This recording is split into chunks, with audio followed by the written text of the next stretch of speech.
नमस्कार। आज समाज के इस विशेष कार्यक्रम में आप सबका स्वागत है। जैसा कि आप सब जानते हैं कि हरियाणा में ईडी की ताबड़तोड़ कार्रवाई चल रही है। इस कार्रवाई के दौरान सबसे पहले महेंद्रगढ़ में राव दान सिंह के निवास पे छापे मारे गए। इसके साथ-साथ उनके लगभग हम ये कहें कि बहादुरगढ़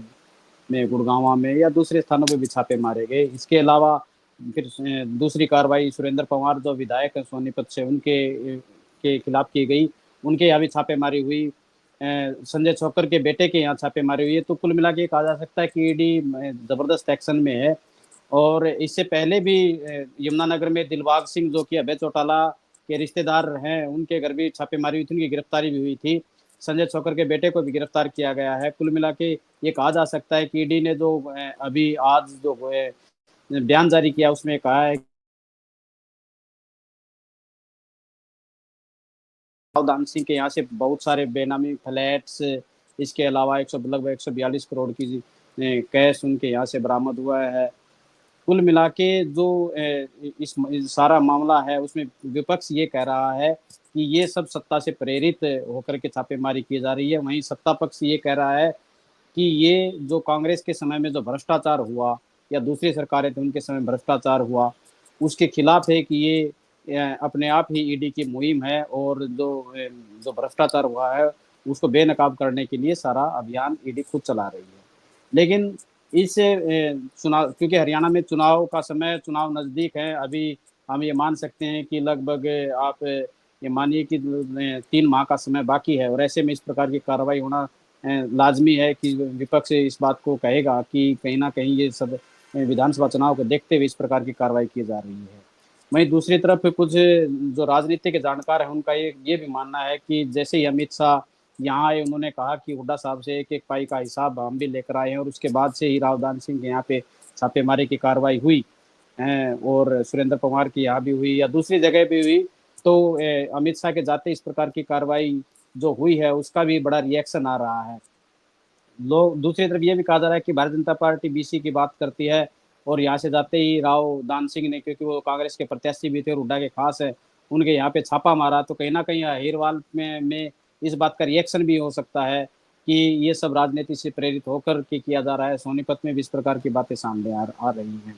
जो राजनीति में जो बड़ी गहरी अपनी समझ रखते हैं, जब हम उनसे चर्चा भी होती है इस बात पे, तो सबका यही कहना है कि कहीं न कहीं जहाँ बीजेपी है वो इस बात को भुनाने की कोशिश करेगी कि कांग्रेस के समय में पब्लिक ये जाने कि किस प्रकार से भ्रष्टाचार हुआ या उसके बाद भी जो कांग्रेस के नेता हैं वो पहले हो या बाद में हो, किस प्रकार से पैसे की हेरा-फेरी या बंदरबाट करते हैं। वहीं कांग्रेस ने इन सब आरोपों को ये माना है कि उन्होंने कि जो कार्रवाई हो रही है,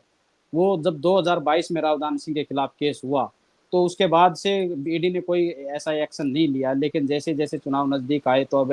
ईडी जो है इस मतलब इतने ज़बरदस्त तरीके से जो एक्शन मोड में आई है, कहीं न कहीं वो उस पे सवाल उठा रहे हैं।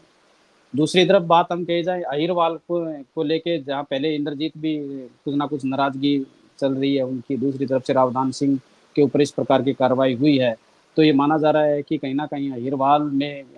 और राजनीतिक मायनों में देखा जाए तो कहीं न कहीं बीजेपी के लिए ये हो सकता है, जो राजनीतिक जानकार वो मानते हैं कि कहीं न कहीं बीजेपी को टारगेट किया जा सकता है इस मामले में, कि वो विशेष रूप से जो जिस तरह से अमित शाह जी आए और या प्रधानमंत्री जी भी हैं, वो यहाँ पे आके बैकवर्ड क्लास की बात करते हैं और बैकवर्ड क्लास के विधायकों पे ही इस प्रकार की कार्रवाई हो रही है। इससे पहले भी हम जो संजय छोकर है, उनके बेटे पे लगातार कार्रवाई जारी है। उसको फिर से एक बार गिरफ्तार करके किया गया है। वहीं सुरेंद्र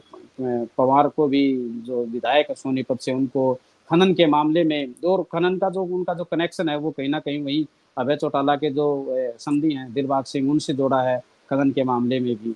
तो क्योंकि सोनीपत भी कहीं न कहीं जो भूपेंद्र सिंह हुड्डा का गढ़ मानते हैं हम, रोहतक, सोनीपत, झज्जर को, वहीं से सुरेंद्र पवार भी आते हैं और वहाँ पर भी कार्रवाई होना लाज़मी है कि ये माना जा सकता है कि कहीं न भूपेंद्र सिंह हुड्डा को के इलाके में इस प्रकार करना और जो दान सिंह के साथ जो मामला हुआ उसमें भी कहीं न कहीं ये बात निकल के आई है कि जो M3M का मामला या दूसरे मामले हैं, उनमें भूपेंद्र सिंह हुड्डा का भी कहीं न कहीं नाम था। इन सब मामलों में जो प्रॉपर्टी ईडी ने अटैच की है या ये कहें कि जब्त की है, इस सारे मामले में हुई है। वहीं आज दूसरी तरफ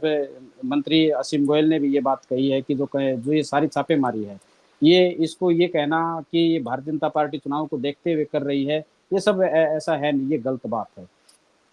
क्योंकि ये सब एक रूटीन की कार्रवाई है और ईडी कर रही है। लेकिन जो बात जो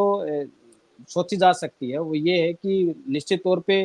अब लोकसभा के बाद विधानसभा चुनाव जैसे जैसे नजदीक आ रहे हैं, भारतीय जनता पार्टी को चाहे ईडी अपने आप कार्रवाई करे, लेकिन कहीं ना कहीं ये भारतीय जनता पार्टी इसका लाभ लेने का प्रयास जरूर करेगी कि इस प्रकार की छापामार जो कार्रवाई हो रही है वो पब्लिक के बीच में जाएगी और ये दिखाएगी कि देखिए अब कांग्रेस अपने आप को मैं हरियाणा में नारा देती है कि कांग्रेस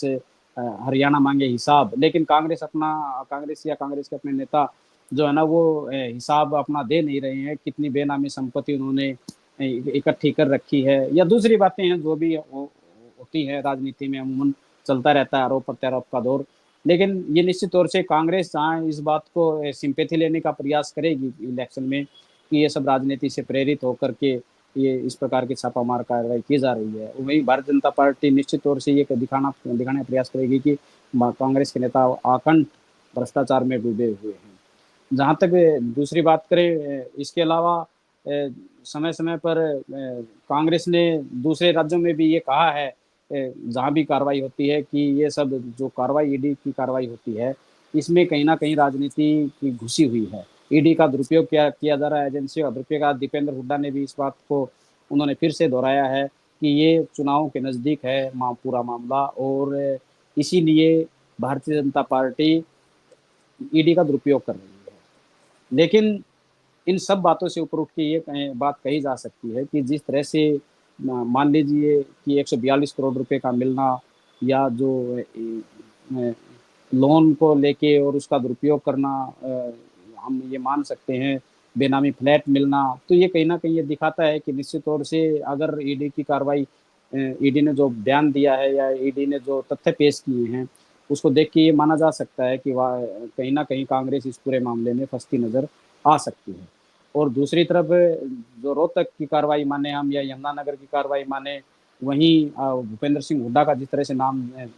पूरे मामले में सामने आया है, तो कहीं ना कहीं एक वर्ग ऐसा भी है जो इन नेताओं से संपेथी रखता है, वो भारतीय जनता पार्टी से ज़्यादा मतलब रुष्ट भी हो सकता है। तो कुल मिला के ये कहा जा सकता है कि जो ईडी की कार्रवाई पूरी चल रही है, अब ये इसका गुना जोड़ भाग सब निकालने में लगे हुए हैं कि इसका लाभ होगा तो भारतीय जनता पार्टी को नुकसान होगा या कांग्रेस को नुकसान होगा या लाभ होगा, ये तो आने वाला समय बताएगा कि किसको क्या फायदा होगा क्या होगा। लेकिन बहरहाल ये जरूर है कि पूरे हरियाणा में ये जो मामला चला हुआ है ईडी एक्शन का, इसकी चर्चाएं बड़े जोरों पे है। दूसरी तरफ है आज एक बात और भी सामने निकल के आई कि हिसार से विधायक और प्रदेश सरकार में मंत्री कमल गुप्ता भी अपने राजस्थान के दौरे को लेकर उनका भी वो भी विवादों में आए हैं, क्योंकि उनका जो दौरा था राजस्थान के एक शहर का, उसको कहीं ना कहीं सरकारी दौरा दिखा दिया गया, गवर्नेंस कमेटी की मीटिंग वहाँ दिखा दी गई, जिससे विपक्ष ने उनको भी आड़े हाथों लिया है और ये कहा है कि सरकारी पैसे का जो दुरुपयोग हो रहा है वो गलत है। इस प्रकार दूसरे प्रदेशों में जाके गवर्नेंस कमेटी की मीटिंग का बहाना बना करके और सत्ता पक्ष के जो मंत्री हैं या दूसरे लोग हैं वो कहीं ना कहीं सरकारी खजाने का दुरुपयोग कर रहे हैं। तो कुल मिला के ये कहा जा सकता है कि जो पूरे हरियाणा की राजनीति है, फिलहाल ईडी का हो मामला हो या जैसे जैसे चुनाव नजदीक आता जा रहा है, इस पूरे मामले में अब दिलचस्पी लोगों की बढ़ती जा रही है और राजनीतिक लोग कहीं ना कहीं अब घबराए हुए हैं, जिस तरह से एक्शन हो रहा है कि कहीं ना कहीं किसी और का अब